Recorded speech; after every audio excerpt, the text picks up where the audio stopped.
मित्रों नमस्कार। आज का अखबार में फिर आपका स्वागत है और आज भी हमेशा की तरह महत्वपूर्ण खबरें लेकर आपके पास आया हूं। आज संयुक्त राष्ट्र संघ में दो महत्वपूर्ण भाषण हुए, एक पाकिस्तान का हुआ और एक भारत का हुआ। पाकिस्तान के विदेश मंत्री बिलावल भुट्टो ने आज प्रधानमंत्री नरेंद्र मोदी के बारे में बहुत ही आपत्तिजनक टिप्पणी की और उसका जवाब हमारे विदेश मंत्री डॉक्टर एस जयशंकर ने दिया और भारत में भी उसको लेके बहुत बवाल हुआ। भाजपा के कार्यकर्ताओं ने देश भर में प्रदर्शन किया और पार्लियामेंट में भी इस इशू पर सूचना प्रसारण मंत्री और अन्य मंत्रियों ने पाकिस्तान की बड़ी निंदा की। इसके अलावा चीन का जो अभी मामला गर्म है, अरुणाचल में जो उसकी घुसपैठ की कोशिश हुई है, उसके बाद मोदी और पुतिन ने आज आपस में टेलीफोनिक बात की है। पूर्व केंद्रीय गृह मंत्री चिन्मयानंद को कोर्ट ने भगोड़ा घोषित कर दिया है। एक शिक्षिका ने आज बहुत ही शर्मनाक कांड किया। एक बच्ची को पहले कैंची से घोंपा और फिर उसको छत से नीचे गिरा दिया। और जो जहरीली शराब कांड हुआ है सारण बिहार में, उसमें मरने वालों की संख्या करीबन 54 हो गई है। और इसमें नीतीश कुमार ने साफ तौर पे कहा, मैं इसका समर्थन करता हूं कि जहरीली शराब पीड़ितों को मुआवजा नहीं दिया जाएगा, क्योंकि उसको सरकार थोड़ी गई थी शराब देने के लिए जो उन्होंने इस तरह से शराब पी है। और नीट का जो एग्ज़ाम है वो 7 मई को होगा, जबकि CUT का UG 21 से 23 मई के बीच होगा। और जो शीतकालीन अवकाश होते हैं सुप्रीम कोर्ट में, उसमें इस बार कोई बेंच नहीं बैठेगी, अदरवाइज एक अवकाशकालीन बेंच होती थी। तो मित्रों, आज इसी पे ही चर्चा करते हैं। आज जो संयुक्त राष्ट्र संघ में 2 भाषण हुए उस पर चर्चा करते हैं। बिलावल भुट्टो ने आज अपने भाषण में कहा कि जो प्रधानमंत्री नरेंद्र मोदी हैं वो असल में गुजरात दंगों का उन पर आरोप लगाया और कहा कि जो संगठन हिटलर ने SSS एक संगठन तैयार किया था, ऐसे ही हिंदुस्तान में RSS एक संगठन है। उन दोनों की मेंटलिटी मिलती है और नरेंद्र मोदी ने गुजरात कांड कराया था और वो प्रधानमंत्री बने हुए, जबकि उन्होंने उनकी तुलना अफगानी आतंकवादियों से भी की। तो ये बहुत शर्मनाक टिप्पणी बिलावल भुट्टो ने की। तो आज भारत की तरफ से भी उस पर ज़बरदस्त अटैक हुए और भारत की तरफ से सूचना प्रसारण मंत्री अनुराग ठाकुर और भाजपा के नेताओं ने कहा कि बिलावल भुट्टो, आपको याद हो कि 1971 में जब भारत ने पाकिस्तान को हराया था और बांग्लादेश का निर्माण हुआ था मुक्ति आंदोलन का, तो आज ही दिन है, वो 16 दिसंबर का दिन है जब हम विजय दिवस मना रहे हैं। और हमारी तरफ से कहा गया कि भुट्टो भूल गए जब उनके नाना जो जनरल भुट्टो थे, जो तानाशाह थे, जिन्होंने पाकिस्तान का लोकतंत्र की हत्या की थी, उनको हमारी सेना ने घुटनों के बल बिठा दिया था और उनकी 93,000 सेना को सरेंडर कर दिया था। और जो उनके जनरल नियाजी थे, उसमें भुट्टो प्रेसिडेंट बन गए थे और नियाजी जनरल थे, तो नियाजी को घुटनों पर बिठा दिया था और भुट्टो उसमें आंसू टपका रहे थे, रो रहे थे। तो इस तरह से हमारा जो उनकी मन की पीड़ा है, जो पाकिस्तान 2 बार हारा है और बार बार हारा है, अभी करगिल में भी आपने देखा कि हारा ही है, तो वो अपनी हार की टीस इस तरह से निकालता है। और उसने आज प्रधानमंत्री पे बहुत ही आपत्तिजनक टिप्पणी की, उसका पूरे देश ने निंदा की। और हमारे विदेश मंत्री ने भी कहा कि पाकिस्तान आतंकवादी है, ये सब लोग जानते हैं और ये अपनी हरकतों में सुधार नहीं कर रहा है। तो पाकिस्तान आतंकवाद है और उसके केंद्र में ही आतंकवाद है। जयशंकर ने कहा कि पाकिस्तान पड़ोसी बनने की एक अच्छा कोशिश बनने की कोशिश करनी चाहिए पाकिस्तान को। और उन्होंने हिलेरी क्लिंटन के भारत के पड़ोसी देश पर दिए बयान को भी दोहराया, जिसमें उन्होंने कहा था कि जो लोग अपने आंगन में सांप पालते हैं वे सांप एक दिन उन्हें ही डसते हैं। तो ये बड़ा इंटरेस्टिंग रहा। मित्रों, आपको पता है कि हमारे अरुणाचल में पाकिस्तान की तरफ से चीन की तरफ से अटैक हुआ था और उन्होंने घुसपैठ करने की कोशिश की थी तवांग क्षेत्र में, और हमारी सेना ने उनको डंडे मार मार के दौड़ाया, खदेड़ा बेसिकली। तो चूँकि दुनिया इसमें पोलराइज हो रही है और हमारा मित्र इसमें रूस है, पुतिन हमारे दोस्त हैं, तो प्रधानमंत्री नरेंद्र मोदी ने पुतिन से बात की, और स्वाभाविक सी बात है कि यूक्रेन का भी उसमें जिक्र हुआ होगा, लेकिन चीन का भी जिक्र जरूर हुआ होगा, क्योंकि इस वक्त चीन की और पुतिन की, शी जिनपिंग और पुतिन की जो अंडरस्टैंडिंग है वो बहुत अच्छी है, दोनों मित्र हैं। तो ये भी हो सकता है कि पुतिन उस पर इंटरफेयर करे, बातचीत करे, और उस बातचीत में लोगों को बताए कि उनको समझाए कि भारत और पाकिस्तान में अंतर है, और भारत मित्र है। इस तरह से जो आप बार बार हस्तक्षेप करते हो, बार बार बॉर्डर की समस्या खड़ी हो जाती है, तो वो कम से कम ना करें। मित्रों, जो गृह मंत्री थे स्वामी चिन्मयानंद जी, उनको एक लड़की का रेप के मामला चल रहा था, और उसको उत्तर प्रदेश की अदालत ने उन्हें निर्दोष साबित कर दिया था, उन्हें छोड़ दिया था। लेकिन वो मामला जब एक और मामला आया तो एक और कोर्ट ने उन्हें भगोड़ा घोषित कर दिया और उनके खिलाफ गैर जमानती वारंट जारी किया। तो एक गृह मंत्री का इस तरह से, एक संत हैं बेसिकली, जो चिन्मयानंद जी हैं, एक संत हैं, उन पर, संतों पर ऐसे आरोप लगते रहे हैं, और उसकी छानबीन की जानी चाहिए। जो पहला आरोप लगा था उसमें कोर्ट ने उन्हें बरी कर दिया था, अब दूसरा एक आरोप लगा है, तो उसमें उन्हें कोर्ट में पेश होना चाहिए और इसके जांच में सहयोग देना चाहिए, ताकि जो प्रॉब्लम है, जहां गलती है या कोई अगर झूठा आरोप दे रहा है तो कम से कम साबित हो सके। आज दिल्ली में एक बहुत ही दुर्भाग्यपूर्ण शर्मनाक घटना घटी।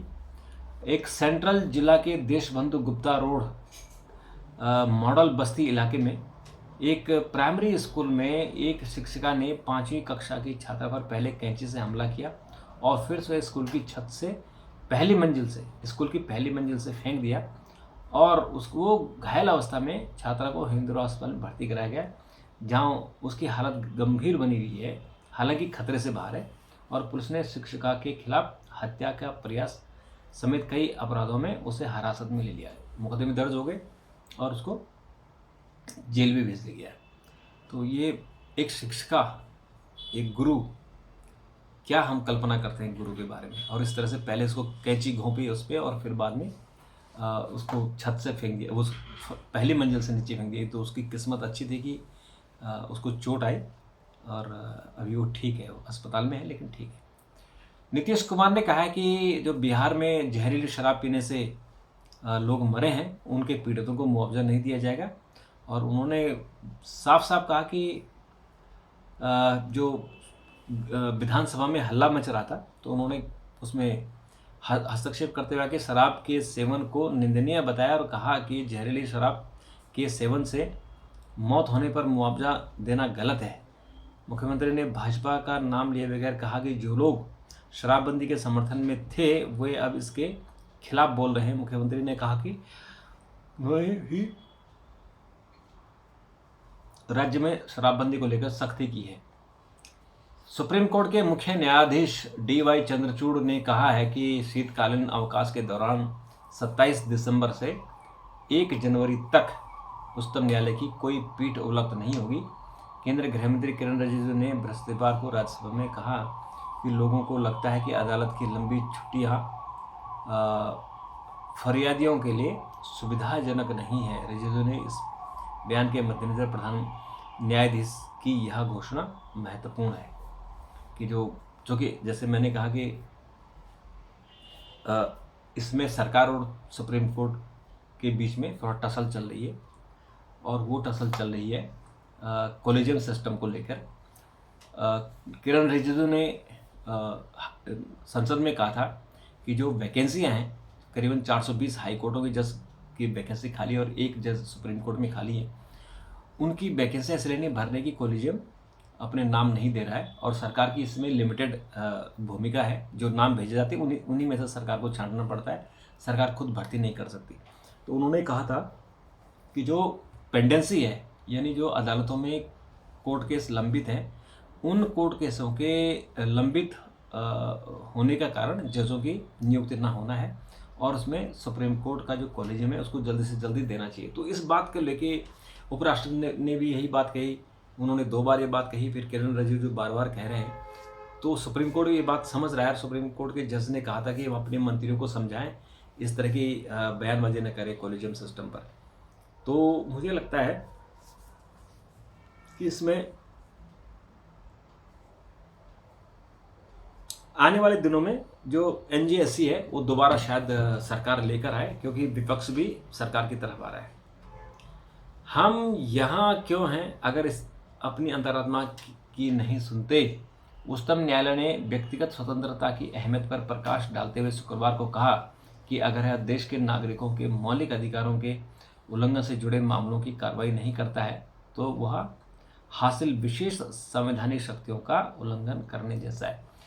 हमारा जो संविधान है उन्होंने मौलिक अधिकारों की जिम्मेदारी सुप्रीम कोर्ट को दी है और सुप्रीम कोर्ट ने कहा कि अगर हम अपने जनता, अपनी जो हमारे लोग हैं उनके अधिकारों की रक्षा नहीं कर पाए तो हमारा यहाँ रहना अब बेकार है, यानी अन्याय के बराबर है।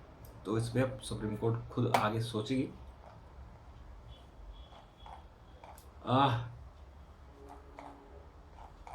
इसके अलावा मित्रों जो कुछ और बड़ी खबरें हैं, जैसे कि यूपीए सरकार में बीएसएनएल पर हुए अत्याचार। आज संचार मंत्री वैष्णव ने संसद में कहा है कि इससे पहले जो यूपीए की सरकार थी उन्होंने बीएसएनएल जो सरकारी कंपनी है भारत संचार निगम लिमिटेड, उसका अत्याचार किया, उसको घाटे में लाई और अल्टीमेटली उसकी ये स्थिति हो गई कि सरकार को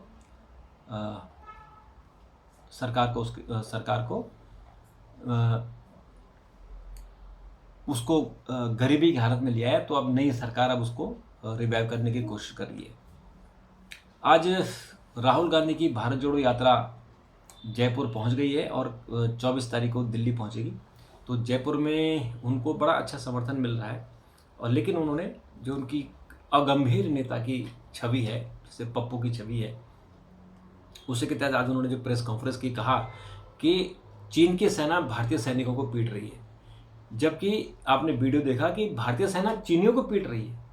तो ये जो एक मस्खरापन कर देते हैं, ये हल्कापन कर देते हैं, इनकी छवि खराब हो जाती है। और उन्होंने चेतावनी दी है कि चीन युद्ध की तैयारी कर रहा है तो भारत, हमारी सरकार सो रही है। मेरा मानना है कि जो राष्ट्रीय मुद्दे होते हैं, राष्ट्रीय मुद्दों को लेकर इस तरह की बातें नहीं करनी चाहिए और इन बातों का मतलब भी नहीं है। बिलावल पाकिस्तान के पप्पू हैं। ये भाजपा ने कहा है कि जो बिलावल ने आज प्रधानमंत्री के बारे में बात कही है, तो वो जिस तरह की उन्होंने बयानबाजी की है, ऐसी बयानबाजी की है जो भारत में राहुल गांधी करते हैं। तो राहुल गांधी को पप्पू बोलते हैं, तो उन्होंने कहा कि वो भी पाकिस्तान का पप्पू है। जनरल कलिता उत्तर पूर्वी कमान के हेड हैं। उन्होंने उत्तरी सीमा पर मजबूत नियंत्रण की बात कही है। उन्होंने कहा है कि थल सेना के पूर्वी कमान के commander lieutenant general RP Kalita ने शुक्रवार को कहा कि देश की उत्तरी सीमा से सटे सीमा क्षेत्र स्थित है और वहां भारतीय सशस्त्र बलों का मजबूत नियंत्रण है। अरुणाचल प्रदेश के तवांग शहर में उत्तर पूर्व में स्थित सीमावर्ती क्षेत्र यांगत्से में भारत और चीन के सैनिकों के बीच हुई झड़प के एक सप्ताह बाद कलिता ने यह बात कही और उन्होंने कहा कि यह बहुत मजबूत स्थिति में कोई डरने की बात नहीं है। महाबोधि मंदिर परिसर में शराब की खाली बोतलें मिली, ये गया में, ये दुखद है। और एसआईटी की जांच को लेकर सुप्रीम कोर्ट में याचिका दर्ज हो गई। जो जहरीली शराब से लोग मरे हैं उसके लेके एक एसआईटी बनाने की मांग को लेकर सुप्रीम कोर्ट में याचिका दर्ज हुई है। अब सुप्रीम कोर्ट देखते हैं उस पर क्या करेगा। तमिलनाडु की आपत्ति के बाद पेरिस नटराज की मूर्ति की ने नीलामी रोकी। जो नटराज की मूर्ति थी पेरिस में है, वो चोरी करके ले गए थे, उसकी नीलामी हो रही थी। तो तमिलनाडु सरकार ने उस पर आपत्ति जताई। ये 1972 में तमिलनाडु में कोविलपट्टी के मंदिर में ये मूर्ति थी और इसको चुराया गया था। तो ये पेरिस में अभी नीलामी रोक दी है और भारत सरकार इस पर कोशिश करनी चाहिए और इसको वापस हमारे देश में लाना चाहिए, क्योंकि ये पौराणिक मूर्ति है। तो मित्रों, बाकी यूक्रेन में अगला निशाना हो सकती है अमेरिकी रक्षा प्रणालियाँ, क्योंकि यूक्रेन में ऐसी खबर मिली है रूस को कि वहाँ अमेरिका, ब्रिटेन, फ्रांस, जर्मनी के सैनिक लड़ रहे हैं। तो इसलिए अभी ये रूस कह रहा है कि अब हम वहाँ अटैक करेंगे जहाँ इन देशों की सेनाएं होंगी। भारत नेपाल की सेनाओं ने साझा सैन्य अभ्यास शुरू किया। ये सैन्य अभ्यास भारत और नेपाल के बीच 16वां संयुक्त सैन्य अभ्यास है और इसमें आतंकवाद रोधी सैन्य कौशल के साथ साथ आपदा प्रबंधन में संबंधित जंगल युद्ध में सिद्धांत और व्यवहारिक अनुभव को साझा किया जाएगा। तो ये होता रहता है। रूस का यूक्रेन पर एक बड़ा हमला, 60 मिसाइलें दागी। आज रूस ने यूक्रेन को बर्बाद कर दिया, ख़त्म कर दिया और 60 मिसाइलें उसने और दाग दी है। तो ये उसने बिल्कुल पीछे ही पड़ा हुआ है। अमेरिका धार्मिक स्वतंत्रता को लेकर भारत से गंभीर चर्चा करे। रिपब्लिकन सीनेटर ने कहा है कि अगर धार्मिक स्वतंत्रता देखनी है तो भारत को देखें, जहां इतने सारे धर्मों के लोग रहते हैं लेकिन शांत प्रिय हैं। बढ़ते हुए खतरों के मद्देनजर जापान ने राष्ट्रीय सुरक्षा रणनीति को अपनाया। एम्स के सर्वर हमले में हैकर्स से ने कोई फिरौती नहीं मांगी है। अब सरकार ऐसा कह रही है कि उसने कोई फिरौती नहीं मांगी, पर जो खबरें आई थी कि उन्होंने 200 करोड़ रुपए मांगे हैं, वो भी बिटकॉइन में। लेकिन अब सरकार कह रही है कि उन्होंने कुछ नहीं मांगा। जयशंकर ने गुटारेस व सुरक्षा परिषद के सदस्यों को बाजरा भूज दिया। ये बड़ा इंटरेस्टिंग है, क्योंकि संयुक्त राष्ट्र सम्मेलन चल रहा है और उसमें हमारे विदेश मंत्री हैं। तो उन्होंने जो जनरल सेक्रेटरी हैं गुटारेस और अन्य सदस्य हैं, उनको बाजरे की खिचड़ी होती है, बहुत ही फेमस खिचड़ी है ये। तीसरा स्थान पाने के लिए जी जान लगाएंगे मोरक्को और क्रोएशिया। फीफा वर्ल्ड कप का आज जो मैच है वो तीसरा स्थान पाने के लिए है मोरक्को और क्रोएशिया में। ये दोनों टीमें सेमीफाइनल में हार गई थी, तो इनमें से जो भी जीतेगा वो थर्ड और फोर्थ होगा। और जो वो है जो फाइनल है वो फ्रांस और अर्जेंटीना के बीच में रविवार को होगा। फ्रांस अभी मौजूदा चैंपियन है, उसका दोबारा से फाइनल में पहुंचना ये वर्ल्ड रिकॉर्ड उसका है कि लगातार दूसरी बार पहुंच रहा है। वैसे 4 बार फ्रांस फाइनल में पहुंच चुका है और 2 बार वो पहले ये वर्ल्ड कप जीता था, दोबारा भी है। इसके अलावा मित्रों, मेसी और अर्जेंटीना की उम्मीदों पर दावेदार है गिल और पुजारा के शतक। भारत ने बांग्लादेश को दिया 553 रनों का लक्ष्य। और बांग्लादेश का जो पहला टेस्ट मैच चल रहा है, हमने इतना बड़ा उसके सामने लक्ष्य रख दिया है कि अब उसको जो आज फॉलो ऑन खिलाना था, लेकिन भारत ने उसको फॉलो ऑन नहीं दिया बल्कि और रन बना के 513 रनों का लक्ष्य दे दिया। तो ये लगता है कि ये बांग्लादेश आसानी से हार जाएगा, ऐसा लगता है। और इसके अलावा मित्रों, आरबीआई ने रेज रपे फ्रेश फ्री को नए ग्राहक बनाने से रोका है। जो ये ऐप्स हैं कैश फ्री और रेज रपे, तो इनको कहा कि इन पे बैन नहीं हो सकता। सरकार ने कच्चे तेल पर अप्रत्याशित लाभ कर घटाया। डीजल, विमान ईंधन के निर्यात शुल्क में कटौती की, क्योंकि महंगाई बढ़ रही है तो सरकार ने उसे थोड़ा सा उनमें जो कच्चे तेल पर अप्रत्याशित लाभ होता है वो कर घटा दिया है।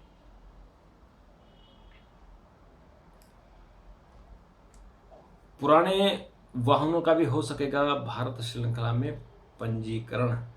पुराने वाहनों का जो 15 या 10 साल के डीजल और 15 साल के गाड़ियां हैं पेट्रोल की, उनको पंजीकरण नहीं हो रहा था, लेकिन अब ये कह रहे हैं कि पुराने का हो सकता है, जैसे स्कूल के लिए वो वगैरह का हो सकता है। तो मित्रों, आज के लिए इतना ही। कल फिर आपसे मुलाकात करेंगे और कोई खबर होगी और कोई चर्चा होगी तो हम आपसे बात करेंगे। तब तक के लिए नमस्कार, थैंक यू। और सब्सक्राइब करते रहिए और कमेंट करते रहिए ताकि मैं आपको और इसकी जानकारी दे सकूं। तब तक के लिए नमस्कार, थैंक यू।